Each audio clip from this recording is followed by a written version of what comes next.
Tu sais, dans la vie, il ne faut pas avoir peur de prendre des risques intellectuellement. Et essayer de deviner ce qui va se passer, c'est un risque qu'on prend, un risque intellectuel, vu qu'on n'a rien à perdre. La seule chose qu'on a à perdre, c'est que c'est des clochards qui t'attendent au tournant, les moutons, qui, quand tu as raison, ils ils ferment leur cul, mais dès que t'as tort, ils sont là, ils t'attendent au tournant.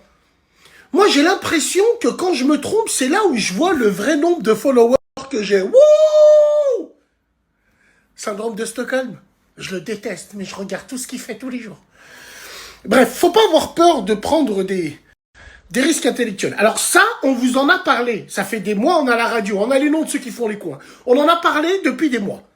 Vous allez voir, pour rester aux mains de l'Europe, lui finalement, il vise l'Europe par la France, c'est-à-dire rester en place ici en France. Et la seule chose qui peut faire qu'il soit resté ici en place en France, c'est une guerre.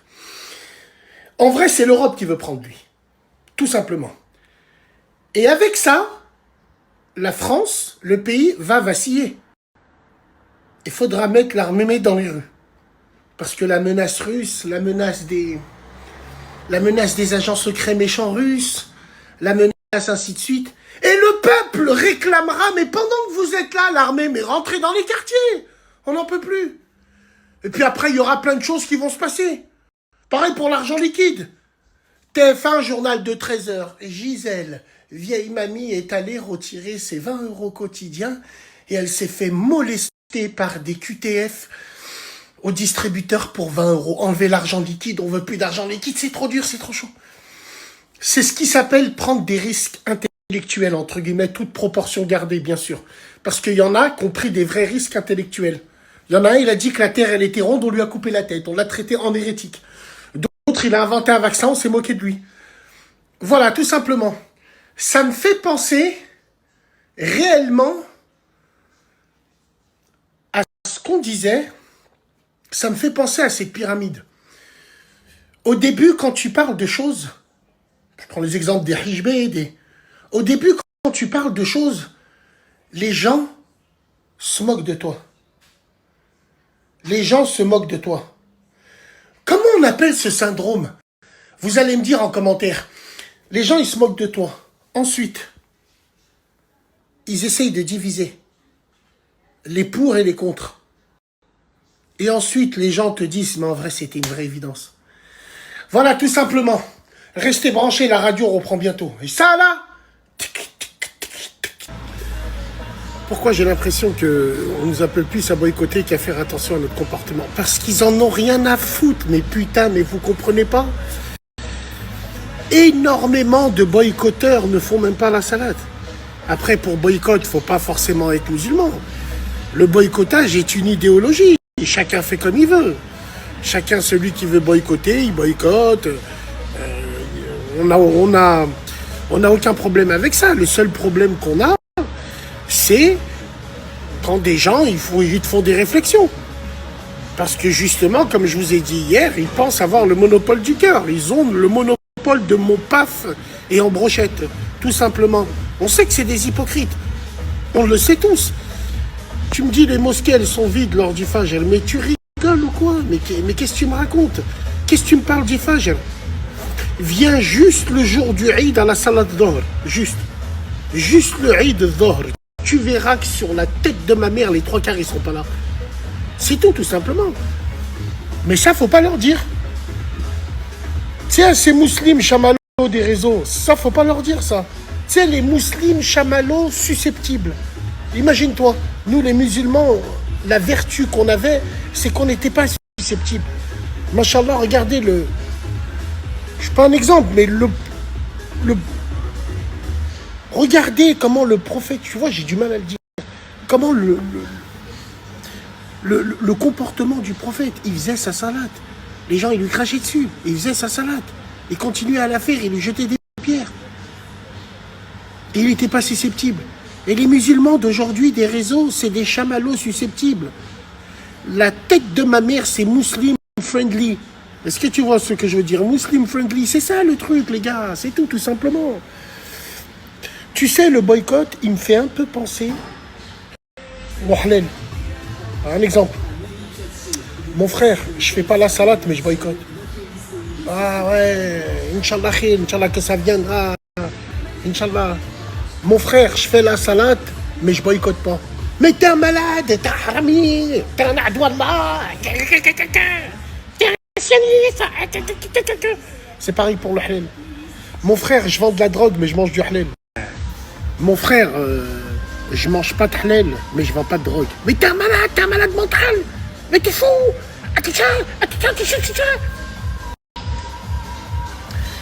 C'est tout simplement. Et tu sais quoi, je vais te dire une chose. Tu sais, ces cafards là, ces clochards, quand tu leur dis ça, ils supportent tellement pas la vérité parce qu'ils sont des susceptibles qu'ils te sortent toujours la même phrase. C'est le fils à Chalgoumi. Tim Della. Il travaille pour eux. Tellement vous êtes devenus susceptibles, vous êtes devenus bêtes. Quand on a des oulémas qui nous conseillent, qui vous interdisent les manifestations, mais vous, non, c'est l'islam à la carte. Je choisis mon menu. Alors tu mets une habibette kulchi bil mektoub. En dessert, tu vas mettre un akhwen, barbe à scratch, miel entre les cuisses, qui fait des rappels sur internet. Après, tu vas. Voilà ce qu'on est devenu tout simplement. Donc les frères, arrêtez de croire que boycotter, ça fait de toi un bon musulman.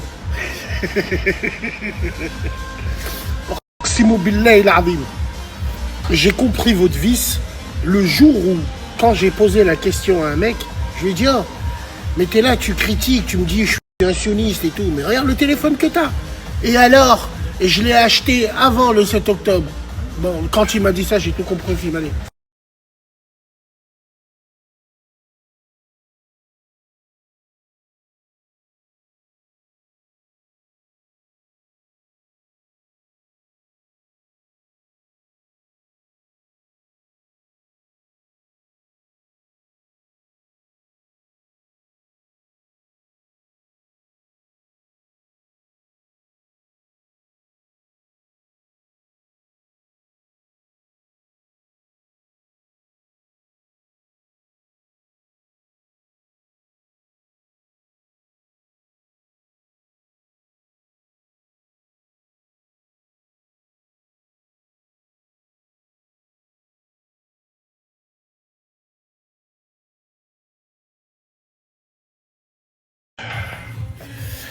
Les frères, les sœurs, reprise officielle de la radio, Inch'Allah, lundi 1er.